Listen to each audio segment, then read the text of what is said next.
Imagine waking up to find your car won't start or getting a surprise hospital bill or worse, a sudden layoff.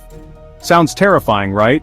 But what if I told you there's a way to shield yourself from these financial storms? Today we're talking about emergency funds, the ultimate financial safety net. And I'm not just telling you why you need one. I'll show you exactly how to build one with simple, actionable steps. Let's get started. An emergency fund is a pool of money set aside to cover unexpected expenses. Think of it as your personal financial firefighter, ready to step in when life catches you off guard. Here's why having an emergency fund is crucial. 1. Financial security. It prevents small emergencies from turning into financial disasters. 2. Peace of mind. Knowing you're prepared reduces stress and anxiety about the future. 3. Avoiding debt. Without an emergency fund, most people rely on high-interest loans or credit cards. 4. Life flexibility. It gives you the freedom to handle emergencies without derailing your other financial goals. 5. Protects investments. It prevents you from liquidating long-term investments prematurely. Meet Sarah, a small business owner in Canada. When her furnace broke down during a harsh winter, her $5,000 emergency fund saved her from dipping into her retirement savings. That's the power of preparation.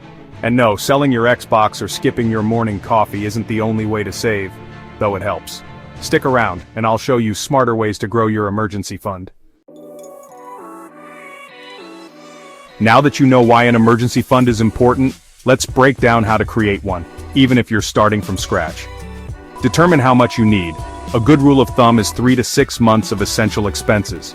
Example: if your monthly rent, food, and bills total $2,000, aim for $6,000 to $12,000. Begin with an achievable target, say $500, and build from there. Automate a portion of your income into a savings account. Example: Mark, a student in the UK, started saving just $50 a month from his part-time job. In a year, he had $600 for emergencies. Keep your emergency fund separate from your everyday spending account to avoid temptation. Look for accounts with high interest rates. Try gig economy jobs, freelancing, or selling unused items online. Example: Priya from India sold handmade crafts on Etsy, earning $1,000 in 6 months, which became the foundation of her emergency fund. Avoid using your emergency fund for non-emergencies. It's there for real crises, car repairs, medical bills, or unexpected job losses. But what if you're already stretched thin? Don't worry, I'll reveal creative ways to make extra cash without disrupting your routine. Here's how you can kickstart your emergency fund with real-life, actionable strategies.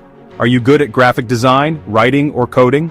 Offer freelance services on platforms like Upwork or Fiverr.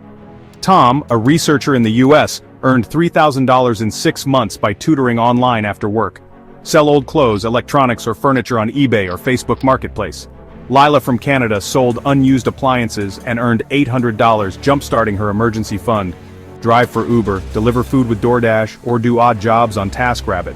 Raj, an entrepreneur in India, spent weekends driving for a rideshare app and saved $2,000 in 3 months. Got a tax refund, bonus, or gift money? Direct it straight into your emergency fund. Cancel unused subscriptions, cook at home, or shop smarter. Emma, a student in the UK, saved $100 monthly by meal prepping, building her $1,200 fund in a year. Still think saving is impossible? Remember, every dollar saved today is a headache avoided tomorrow. Life is unpredictable, but your finances don't have to be. Start building your emergency fund today. It's not just about money, it's about security, peace, and freedom. If you found this video helpful, check out our guide to side hustles and budgeting for beginners. Subscribe for more actionable financial insights, and don't forget to share this video with someone who needs to hear it. See you in the next one.